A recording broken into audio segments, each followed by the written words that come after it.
Welcome back, my dear friends, colleagues, and patients.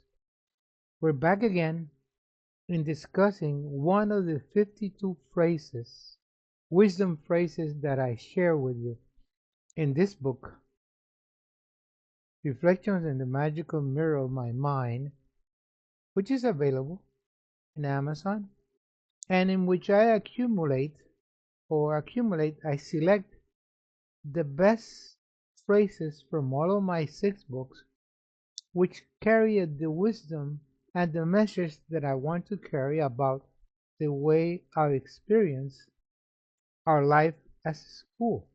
Remember, our journey is a school of life where each one of us learned at our own rhythm and pace. In this school of life, you have to remember that there are no teachers. In the homeroom or the classroom, we are all together in different grades, first, second, third, postgraduate, university level. They're all together in the same room. And our function is to help each other learn according to our capabilities. So this is what we do in our school of life. We help each other, but then everybody doesn't have the same potential. That's why we have to develop patience. We come to our creation, according to my own concepts, with a certain pattern or journey that we have picked before when we were in our souls. We picked this journey with the guidance of our guardian angels and God. But each one is unique in the way we travel, but the traveling experience is to learn the best of what I can offer you, which you accumulate by wisdom.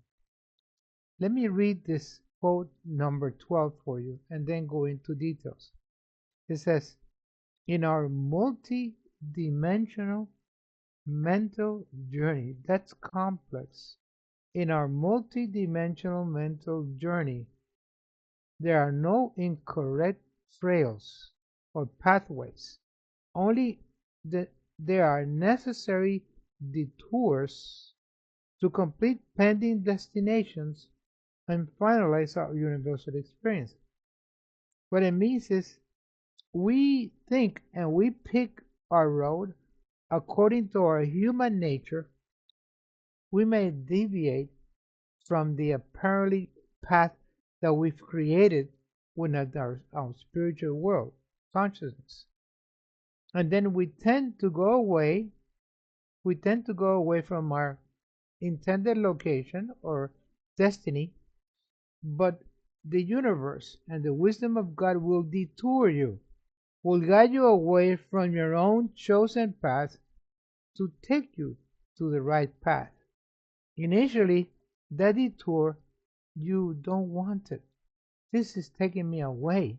This is not the right way, the way I think is going to help me.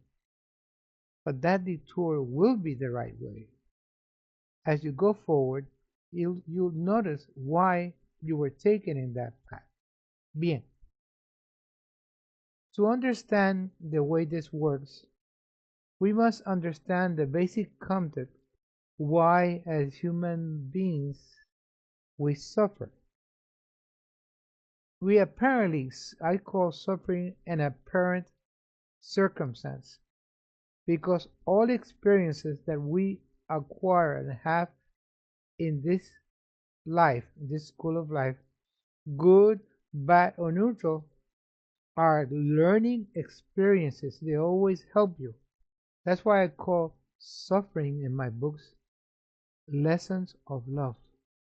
In every aspect of suffering, there's something I learn that makes me more wisdom, more empathic, more kind.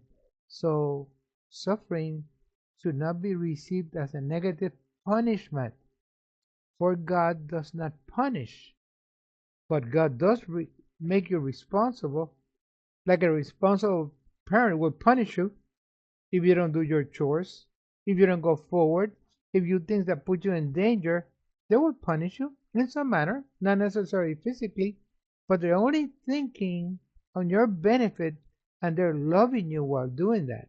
So the same thing happens in our relationship with the Spirit. What it seems to be a punishment is a result of my mistakes.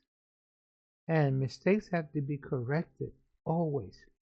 Because we live in a unitary, we are a single spiritual being, the body of Christ, or the body of the Spirit, in which we all flow are in an interconnection that what happens in one part of the unit affects the other.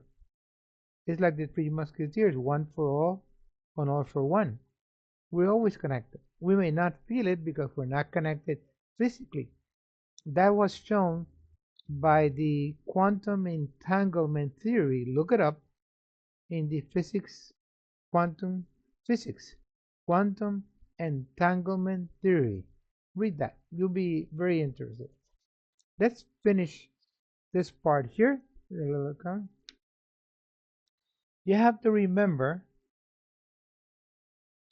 that all experiences are always good in our own concept. Let me say, and also we are responsible for the path we have taken. We started our goal. This is something I make up myself, it's imagination.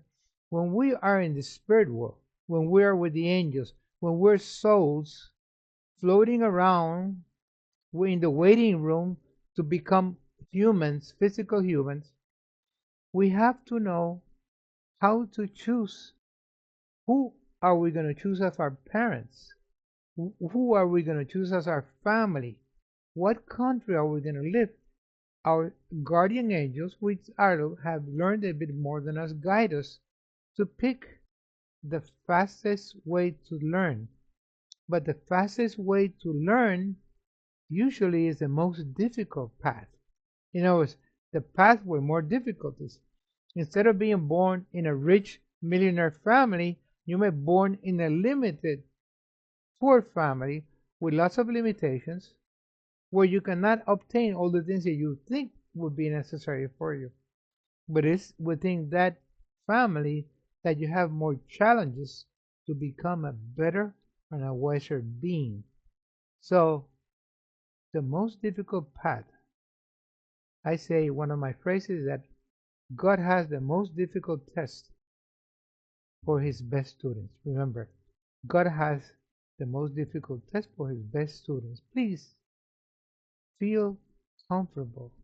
Accept the road the way you're walking. You can change direction, but let your inner guide take you the right path.